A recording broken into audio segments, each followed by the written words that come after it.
Hello दोस्तों, मैं आज स्वाभिमान क्लास में बायोलॉजी पढ़ाने आया हूं और मैं बायोलॉजी पढ़ा रहा हूं स्वाभिमान में। जितने भी हमारे स्टूडेंट देख रहे हैं, बायोलॉजी का फर्स्ट चैप्टर मैं पढ़ा चुका हूं और उसका मैं एनालाइज कराने जा रहा हूं, ऑब्जेक्टिव का एनालाइज कराने जा रहा हूं। अगर जो भी विद्यार्थी हमसे जुड़े हैं, चाहे इस माध्यम से जुड़ रहे हैं, वो भी देखेंगे, और जो नहीं जुड़े हैं जल्द से जल्द क्लास को ज्वाइन करें। और मैं बायोलॉजी का फर्स्ट चैप्टर में पढ़ाया हूँ, द लिविंग वर्ल्ड। इसमें आप लोग देखिएगा, कुछ ही देर में मैं आपको बताने जा रहा हूँ। ठीक, देखिए मैं इसमें बताने जा रहा हूँ, जैसे जीवन के लक्षण होते हैं, जो भी जीवन के लक्षण है, तो जीवन के लक्षण बोला जाए, जीव का लक्षण बोला जाए, चाहे हम बोले कि जीव का लक्षण बोले या जीवन का लक्षण बोले, दोनों का मतलब सेम होता है। अब जीव का भी लक्षण और जीवन का भी लक्षण सेम होता है। जैसे कि कोई भी जीव है, इसमें पोषण का प्रोसेस होता है, क्योंकि कोई भी जीव जब तक पोषण करेगा, जब पोषण करेगा तो उसमें वृद्धि और विकास होगा। जब तक वृद्धि और विकास नहीं होता है तो समझिए जीव में वो जीव अस्तित्व में नहीं आएगा, वो जीव आगे तक उनको वृद्धि नहीं हो पाएगा और जीव बड़ा नहीं हो पाएंगे। और उसमें उसी तरह जीव में श्वसन का भी क्रिया होता है, उसमें वृद्धि का भी क्रिया होता है, और ये सभी प्रोसेस उस जीव में होता है। तो ये इसलिए जीवन का लक्षण ये भी है। अगर इसमें देखिए ऑप्शन के हिसाब से हम देखेंगे तो ऑप्शन और भी हो सकता है। जैसे इसमें जनन एक जीव में, ये हम मान सकते हैं कि जीव में, जैसे आप देखिएगा कि जीव में एक जनन का भी एक लक्षण पाया जाता है, सबसे बड़ा लक्षण ये भी है। लेकिन ऑप्शन के हिसाब से हम देखेंगे तो ऑप्शन में जनन नहीं है, लेकिन जीव का एक लक्षण ये भी है कि जीव जनन करता है। ठीक है, इसी तरह ये पहला ऑब्जेक्टिव है। फिर दूसरा देखिएगा, दूसरा इसमें क्वेश्चन है कि विश्व में जंतुओं की लगभग कितनी प्रजातियां है। तो विश्व में जंतुओं की लगभग 70% की प्रजातियां, कितनी प्रजातियां? 70%। तो ये विश्व में 70% प्रजातियां है जंतुओं की। फिर अगला क्वेश्चन हम देखेंगे कि विश्व में पौधों की लगभग कितनी प्रजातियां है। तो पौधों की लगभग 22% प्रजातियां। अब हम इसमें डिस्कस करेंगे, इसके पहले वाले क्वेश्चन में हम देखे थे कि 70% जंतुओं की प्रजातियां देखे थे, उसमें 70% इसकी संख्या इसलिए ज्यादा है क्योंकि विश्व में ज्यादातर पेड़ पौधे नहीं है, ज्यादातर जंतुएं हैं। और उसमें हम लोग देखेंगे तो स्थल में रहने वाले जंतु, फिर पानी में रहने वाले जंतु, फिर वनों में रहने वाले जंतु, अलग अलग जगहों पर रहने वाले जंतु, इसलिए जंतुओं की संख्या बढ़ जाती है। और विश्व में पौधे की संख्या लगभग कितनी है? 22% है।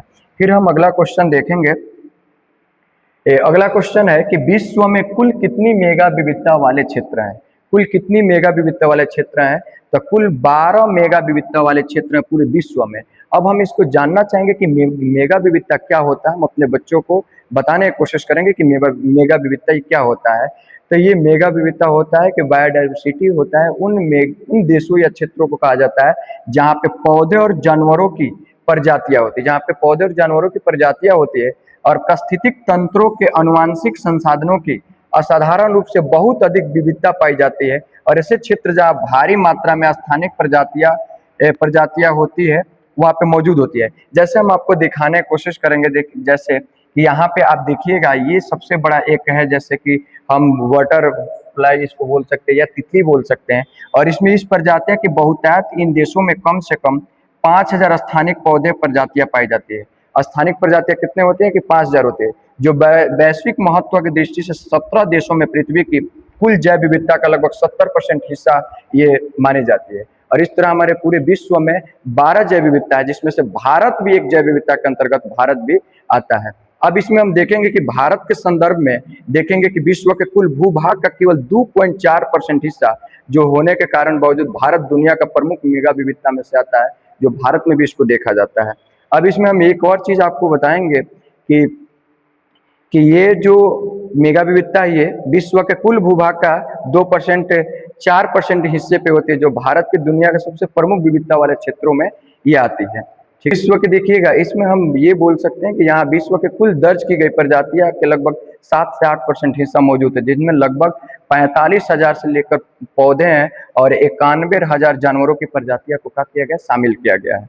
ठीक है, फिर हम अगला क्वेश्चन को दिखाएंगे। ये हमारे जैव विविधता को दिखाते हैं, जो पूरे विश्व में 12 जैव विविधता है, लेकिन उसमें से मात्र एक भारत को भी शामिल किया गया है, जो दुनिया का सबसे बड़े जैव विविधता में एक रखने वाला भारत है। और अगला क्वेश्चन 5 नंबर जो क्वेश्चन है कि जैव विविधता का संरक्षण विधि क्या है। तो जैव विविधता का संरक्षण विधि क्या है? तो जैव विविधता का संरक्षण विधि 2 है, एक स्वस्थाने, एक जैव विविधता का संरक्षण विधि 2 है, स्वस्थाने और बाह्य स्थाने। तो स्वस्थाने का ये मतलब होता है कि जो हमारे प्राकृतिक रूप से जो होते हैं वो स्वस्थाने होते हैं। और बाह्यस्थाने का ये मतलब होता है कि जो हमारे प्राकृतिक के बाहर, जैसे कि जूलॉजिकल पार्क के माध्यम से, चाहे राष्ट्रीय उद्यान के माध्यमों से हम पेड़ पौधे को या जानवरों को संरक्षित करते हैं, तो उसे बाह्यस्थाने कहते हैं। इस तरह जैव विविधता का संरक्षण विधि दो प्रकार से होती है। एक स्वस्थाने जो प्राकृतिक रूप से जंगल, तालाब या नदी नहरें होती है, और दूसरा जो बाह्यस्थाने जो होती है, जो सरकार के द्वारा एक अलग से स्थानों को क्या किया जाता है कि उसको घेर कर या उसको बनाकर उसमें प्राकृतिक रूप से जंगलों और जीवों को संरक्षित किया जाता है, तो जैव विविधता का संरक्षण और उसमें जीवों को संरक्षण दिया जाता है, तो बाह्यस्थाने कहलाता है। इस तरह इसका आंसर हो जाएगा दोनों, ठीक है, स्वस्थाने और बाह्यस्थाने, यानी कि जैव विविधता का संरक्षण की विधि दो है, एक स्वस्थाने है, फिर बाह्यस्थाने है। फिर हम अगला क्वेश्चन देखेंगे कि विश्व में कुल कितने तप्त स्थल है। तो विश्व में कुल कितने तप्त स्थल है, तो विश्व में कुल 34 तप्त स्थल है, लेकिन अभी 2 तप्त स्थल को और जोड़ा गया है। 36 तप्त स्थल है विश्व में, लेकिन हमारे बुक में अब 34 ही दिया है, तो हम 34 ही देख रहे हैं, लेकिन विश्व में कुल तप्त स्थल की संख्या 36 हो गई है। और इसमें हम देखेंगे तप्त स्थल में हम लीमर को देखेंगे कि काला निशा कपी लीमर है, जो एक संकटग्रस्त प्राणी है, और अधिकांश तप्त स्थल उष्णकटिबंधीय क्षेत्रों और जंगलों के क्षेत्रों में स्थित है। और हमारी पृथ्वी पर 12 प्रमुख जैव विविधता वाले क्षेत्रों की पहचान की गई है, जिसमें विश्व की जैव विविधता के 60 से 70% जातियां शामिल है। और इन सेक्टर्स को मैग्नीज सेंटर्स कहते हैं। और भारत में इन देशों को एक है, जैसे कि इसमें Mexico, Colombia, Brazil, Peru, Ecuador, फिर मेगास्टर, फिर इंडोनेशिया, मलेशिया, भारत, चीन और ऑस्ट्रेलिया शामिल है इसमें, ठीक है, तप्त स्थल क्षेत्रों में शामिल है। और इसमें संख्या इसकी कितनी हो गई, 34 संख्या है इसकी, लेकिन अभी तक इसमें पता चला है कि 36 संख्या है, लेकिन 34 संख्या इसमें अभी दिया है, ठीक है। तो आप लोग 34 पे जाइएगा। और ये अगला क्वेश्चन देखेंगे हम, भारत में कुल कितने जयमंडल है। तो भारत में कुल कितने जयमंडल है, तो भारत में कुल 14 जयमंडल है, ठीक है। जयमंडलों की संख्या कितनी है, 14 है, ठीक है।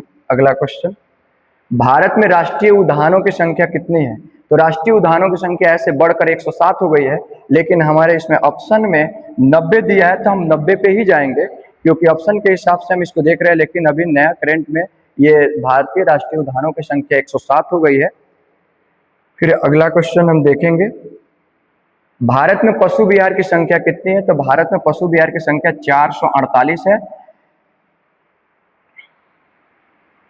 वर्गीकरण की सबसे छोटी मूल इकाई को क्या कहते हैं। तो वर्गीकरण की सबसे छोटी इकाई को हम लोग की इसमें जाति कहते हैं। वर्गीकरण की सबसे छोटी मूल इकाई जो है वो जाति है।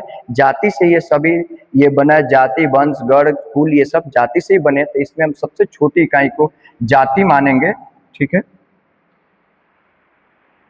प्राणी विज्ञान के जनक निम्न में से कौन है। तो प्राणी विज्ञान के जनक अरस्तु, थियोफ्रेस्टस, डार्विन, मेंडल, ये नहीं है, इसमें थियोफ्रेस्टस हैं।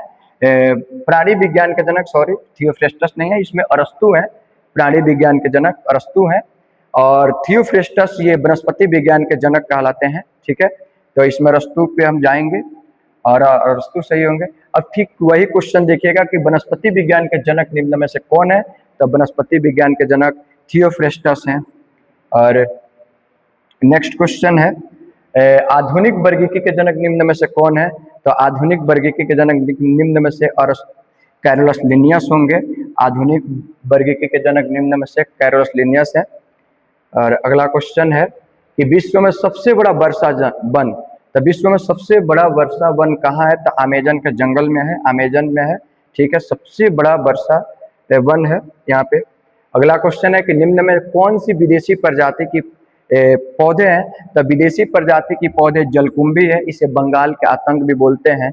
ये बंगाल के आतंक इसको बोला जाता है। ये बंगाल में सबसे पहले आया था, और बंगाल में आकर वहाँ के जलीय जीव सबसे ज़्यादा क्षति पहुँचाया था, जिसके चलते इसका नाम बंगाल का आतंक बोला गया था।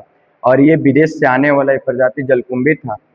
और इसमें पार्थेनियम हम आपको दिखाएंगे कि जलकुंभी आप लोग देखते होंगे कि तालाबों वगैरह में रहता है, और ये मछलियों और जलीय जीवों को सबसे ज़्यादा क्षति पहुंचाने वाला जलकुंभी है। उसमें पार्थेनियम को हम देखेंगे, तो हम बच्चों लोगों को दिखाने की कोशिश करेंगे कि हमारे यहाँ इसकी प्रजाति बहुत देखने को मिल रही है। और ये पार्थोनिया है, और इस पार्थोनियम में ये जो कांग्रेस ने इसको लाया था, इसको कांग्रेस से की सरकार में आने वाले ये विदेशी नस्ल के पौधे थी जो हमारे देश में आज के एक ऐसी सीड्स आई जो हमारे फसलों को ज़्यादातर नुकसान पहुंचा रही है। तो दरअसल उस दौरान एक कांग्रेस की सरकार थी जब भारत में क्या भूखमरी हुआ था, और उसी समय में ये गेहूं के बीज के साथ ही इस पार्थेनियम के बीज है और पूरे हिंदुस्तान में फैली हुई है। फिर लैंटना है, ये सब जलकुंभी, पार्थेनियम, लैंटना, ये सभी विदेशी नस्ल के पौधे हैं और विदेशी प्रजातियां हैं। द्विपद नाम और पद्धति में दो शब्द निम्न में से कौन कौन से? द्विपद नाम पद्धति, और इसमें एक त्रिपद नाम पद्धति भी आता है जिसमें वैज्ञानिकों के द्वारा दिया हुआ एक शब्द है द्विपद नाम पद्धति। तो द्विपद नाम पद्धति जीन्स और स्पीशीज से मिलकर बनने वाला एक शब्द है जो जीन और स्पीशीज यानी जाति और जाति के बारे में जानकारी देते हैं। ठीक है। इनमें किन्हीं वर्गीकी के पितामह कहा जाता है, इनमें किन्हें वर्गीकी के पितामह कहा जाता है? तो इनमें लिनियस को वर्गीकी के पितामह कहे जाते हैं, लिनियस। और ये वर्गीकी के जनक भी इनको माना जाता है, आधुनिक वर्गीकी के जनक लिनियस को ही माना जाता है। सिस्टेमा नेचुरी पुस्तक के लेखक कौन है? तो सिस्टेमा नेचुरी पुस्तक के लेखक लिनियस ही हैं। इन्होंने इस पुस्तक में वर्गीकी को सबसे अच्छा समझाया था, इसमें दिया था, इसके बारे में बताया था। और आपस में संबंधित वंशों के समूह को क्या कहते हैं? तो आपस में संबंधित वंशों के समूह को कुल कहते हैं। ठीक है। जब बहुत सारे वंश आपस में मिल जाते हैं तो वो कुल कहलाते हैं।